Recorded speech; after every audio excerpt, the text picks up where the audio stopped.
I'd like to call this Advent Devotional Day the Mothers of Jesus.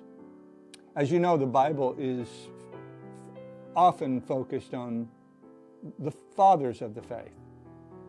But let's not forget the genealogy of Jesus very prominently are the mothers of our faith. Let me read it to you in Matthew chapter 1. You probably skip over the genealogies, but you really shouldn't. This is the genealogy of Jesus the Messiah, Judah the father of Perez and Zerah, whose mother was Tamar. Boaz the father of Obed, whose mother was Ruth. David the father of Solomon, whose mother had been Uriah's wife. Joseph the husband of Mary, and Mary was the mother of Jesus, who is called the Messiah. Thus there were 14 generations, and all from Abraham to David, 14 from David to the exile to Babylon, and 14 from the exile to the Messiah. You know, I've started firmly believing that you will never fully understand what God is doing until He does it. The psalmist, when speaking of God, made the observation that God shrouded Himself in darkness, veiling His approach with dark rain clouds. One of the most remarkable aspects of the arrival of Jesus is these mothers in the genealogy that no one would have ever guessed. You know, modern people who desire power will often leave out people in their genealogy. They will airbrush their genealogy, but not God.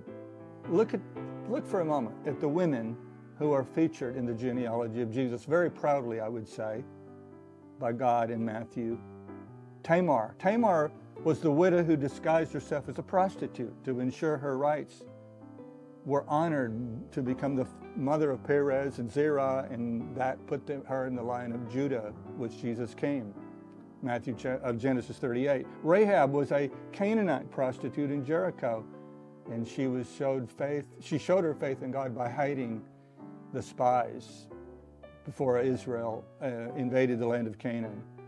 Ruth was a despised Moabitess widow known for her loyalty to her mother-in-law. Naomi married Boaz and became the great-grandmother of King David. Bathsheba is a very interesting one because it refers to Uriah's wife in Matthew 1:6.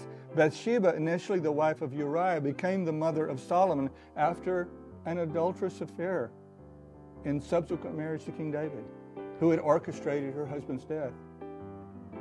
These stories all illustrate not only the role of women in the genealogy of Jesus and the bringing us Jesus Christ, but also the great transforming power of God to take our lives from the worst situations and elevating us to great prominence. That's how He works. The key insight here is Jesus is not only the bringer of mercy and salvation, He is brought to us by those who desperately needed mercy and salvation. The next time you say Merry Christmas, say it because you realize the Christmas story is the story of mercy, salvation, and inclusion for those who need it the most.